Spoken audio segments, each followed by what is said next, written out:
Welcome to Insight, produced in partnership with Lakeland Public Television, serving North Central Minnesota. Today we are chatting with Denae Alamano, Executive Director of United Way of Bemidji area. Denae has generously agreed to share some of her experience with us. I'd like to thank you, Denae, for joining us today. Thank you for having me. United Way as a national organization with regional offices is such a fascinating organization.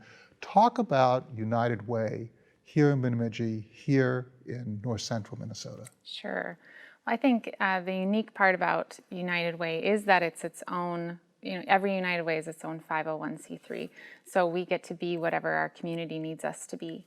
And here in Bemidji, 99% of funds raised here stay locally, right here in Bemidji. And our mission is to mobilize the caring power of the community through giving. And I think that there's many different ways that we're able to do that. We benefit both the business and the giver, the business and the giver, and also the agency, in that for a business, they can give to one place and they're giving to everyone, and are sure that where those funds are allocated is where they need to be in our community.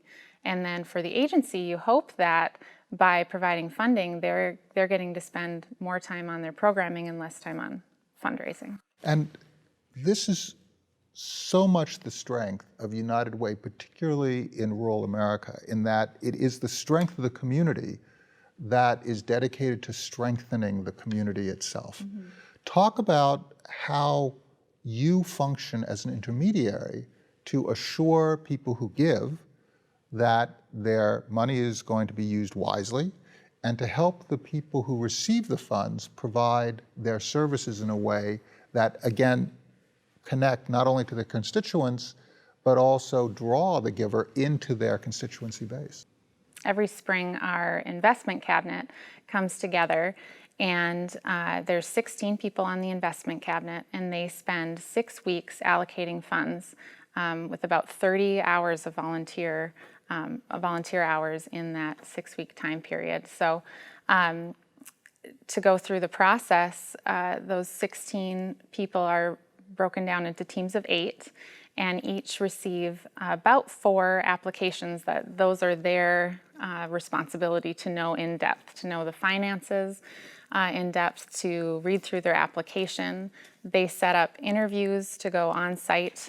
And these are the organizations that prospectively will receive funds? Yes, and they have to be a 501c3 nonprofit here in the Bemidji area, and we cover it within the school district. You have people who are functioning as investment advisors and decision makers. Mm-hmm. So they are coming in as people who are looking at a portfolio of activities and deciding which of those portfolio of activities will have the biggest bang for the buck, mm-hmm. which balances the kinds of investments that United Way makes, mm-hmm. and which investments will provide the greatest impact, mm-hmm. on the community. Mm-hmm. Talk about how that process works. Does everybody undertake their analysis in an idiosyncratic way, or do you have certain standards by which you measure, by which you guide people in making those decisions?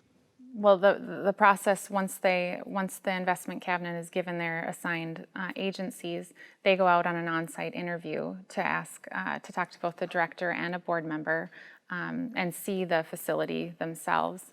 Come back and spend 5 hours, literally 5 hours, discussing how everyone's interview went. And it's about, on an average, it's about 30 applications that we receive every year. And then after that, we ask any new agencies or any agencies we still have questions for to come back for a full cabinet interview. After those interviews are done, each individual cabinet member sends me their recommendations. We put that all in a spreadsheet. They all come back, and we have another 5-hour meeting deciding on the actual amounts that each agency will receive based on how their financials are. Maybe they're financially well off this year, so they don't need as much funding as they needed the year before, and maybe they're in major need of even closing and really need our help to get their programming keep their programming going. And then that is then presented to our board of directors, and they approve or have the cabinet come back together and look at the financials one more time. One of our biggest programs is our Backpack Buddies program. Talk about that. And, yeah, we give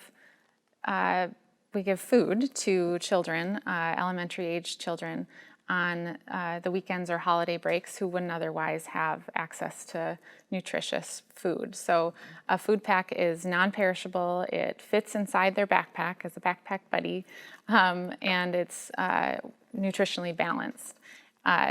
Teachers are the ones identifying these students. We're not linking ourselves to any programs that the school has for lunch or breakfast, but more these are the kids that really, really need our support. So there are 200 kids in 4 elementary schools that are receiving a backpack buddy, 2 backpack buddies, one for Saturday, one for Sunday, every week. Those 200 kids are getting that.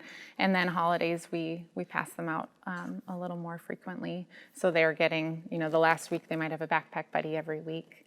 We even let teachers decide, if a 7-year-old has a 3-year-old sister at home, we'll often give an extra food pack just to make sure that the whole the family has enough food for the weekend. It's so interesting because it's basically a gap in the type of programs. It's not a program that is large enough to have its own organization. So you basically created a program that you administer yourself. Mm-hmm. Easy to do, logistically fairly lean, but it was a way where you could take the resources that are contributed to United Way and on a pass-through basis, basically utilizing the good graces of teachers and the intelligence that they collect to ensure that appropriate support goes directly to children. Right. And then, so every school year, those students are identified for the school year. It's not the same students all the time, even just based off of how their needs change and how their family structure changes. How was that program conceived, and how long has it existed? I think it's been around for 6 or 7 years, and it has always had about 200 children, as far as I can tell, that are in need in the program. Any other programs that you self-administer? Yeah, we have holiday gifts for kids, and we're giving between 600 and 700 children a gift for the Christmas time of year. We have a distribution day where all the gifts and all the funds we raised to buy gifts are out, and parents sign up beforehand to come and shop for their child or children on that day. And it's really just an amazing day because you get to, we have a volunteer walking with each parent or guardian that's coming through, and we pull out our bigger gifts like throughout the day. So if you don't have to be there right at opening to get the best gifts. It's throughout the day, and I had a lot of different duties my first time doing this just this last year, but there was one lady I was walking through, and her husband had just left her. She is a stay-at-home mom.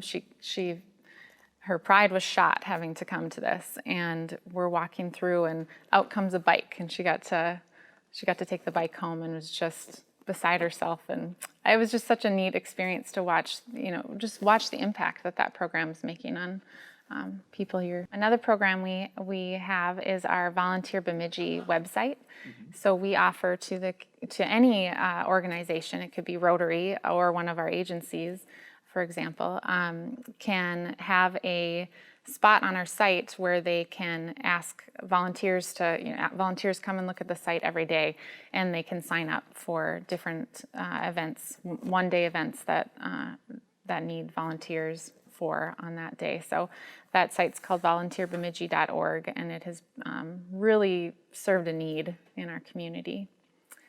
Another program is our Someone Special program, where our different nonprofit agencies are welcome to nominate volunteers that they have in the community that they want to recognize, and they're in the newspaper, on the radio, and then receive a really nice plaque from Ken K. Thompson here in town, just to say thank you for all their great work. Is United Way and the way United Way looks at these investments, is this also a matter of economic development in the area where you're priming the pump? You're helping people who need help, and then that actually enables the growth of the area. That's definitely the hope. I think, with our focus and listening to our cabinet talk about different agencies, and it always came back to, but we have to meet those basic needs for people to thrive and be able to hold a job or learn when they're in school or whatever it might be. We have to If be you able to can meet eat, you those can needs. learn, right? If you are not in pain because you do receive health care, you can contribute. If you're not on drugs, you can work. Exactly. And if you are educated, you can get a job and you can start to create and see how you can help others as you progress through your life. Right. And so many agencies are doing so many amazing things in our community. It's such a driving force for me to want to grow and want to help them and want them to be able to continue to do their programming, like I said before, rather than having to focus so much on the fundraising. I would love to close that gap and make sure that they're getting to actually make that impact for other people. Denae Alamano, thank you so much for sharing the experience of United Way of the Bemidji area, and thank you so much for your insights.